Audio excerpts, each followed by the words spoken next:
So recently I watched a couple of videos comparing Canada and the USA for different reasons, and it's been quite enlightening, quite interesting.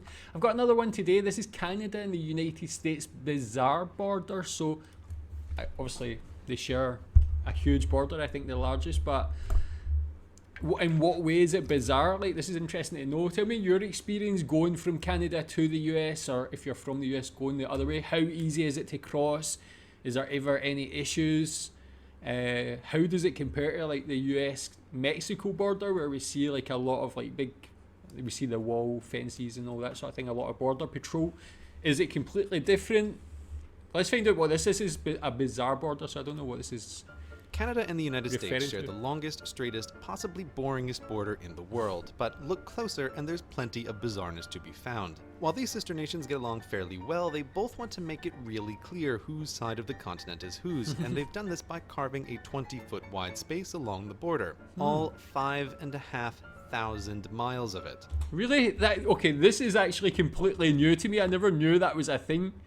That is, they've just cut like the border through. Again, being from the UK or being from, you can say, Europe, where we see like so many like borders everywhere, and then the Schengen region, you can like cross here everywhere basically. But this is like, they've really just cut that out. Is that the whole way?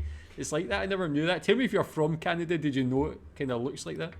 With the exception of the rare New England town that predates national borders or the odd airport that needed expanding, this space is the no-touching zone between the countries, and they're super serious about keeping it clear.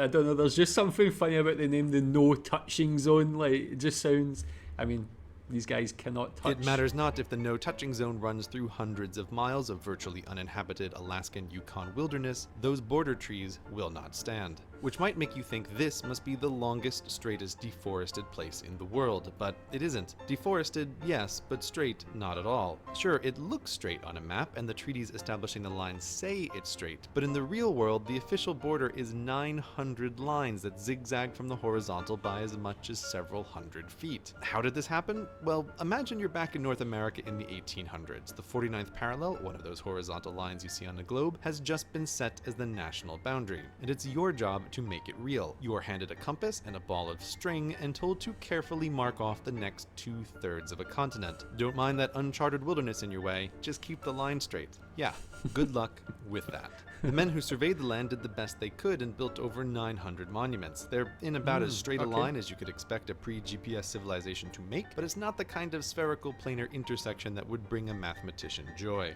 Nonetheless, these monuments define the border, and the no-touching zone plays connect the dots with them. Oh, and while there are about 900 markers along this section of the border, there are about 8,000 in total that define the shape of the nations. Despite this massive project, Canada and the United States still have disputed territory. There's a series of islands in the Atlantic that the United States claims are part of Maine, and Canada claims are part of New Brunswick. Canada, assuming the islands are hers, built a lighthouse on one of them, and the United States, assuming the islands are hers, pretends the lighthouse doesn't exist. It's not a huge problem, as the argument is mostly over tourists who want to see puffins and fishermen who want to catch lobsters, but let's hope the disagreement gets resolved before someone finds oil under that lighthouse. Even yeah, man, that's the last thing you want there. Like this, I mean, this is already very, I mean, it's very entertaining, but it's actually really learning a lot here. Tell me if you're from either of these countries, if you knew these things.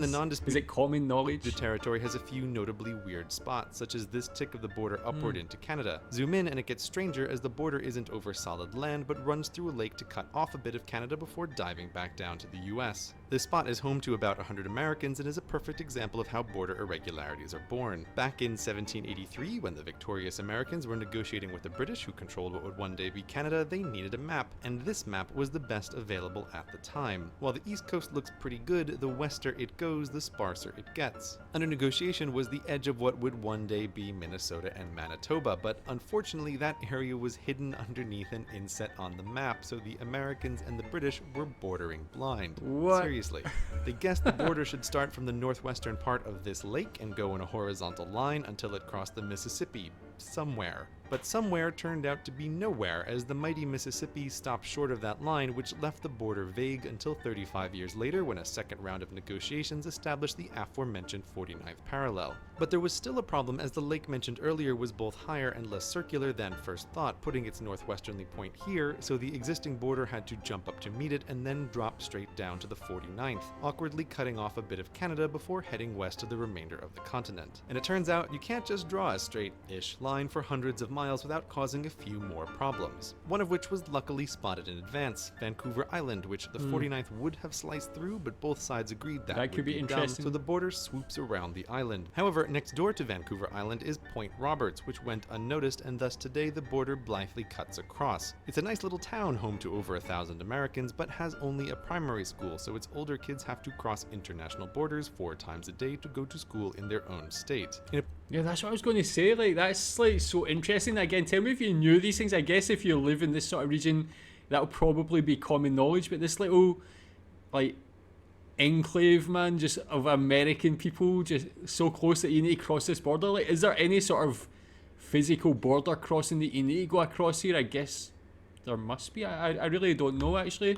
But it's like, when you see how these maps were created, you see today all these problems with technology, trying to do things, and it's like in some things issues when you see things like that top left-hand side of like a map covering part of the country and that causing these issues and these other quirks is like very, very interesting. In pleasing symmetry, the East Coast has the exact opposite situation, with a Canadian island whose only land route is a bridge from the United States. And these two aren't the only places where each country contains a bit of the other. There are several more, easily spotted in satellite photos by the no-touching zone. Regardless of if the land in question is just an uninhabited strip in the middle of a lake in the middle of nowhere, the border between these sister nations must remain clearly marked.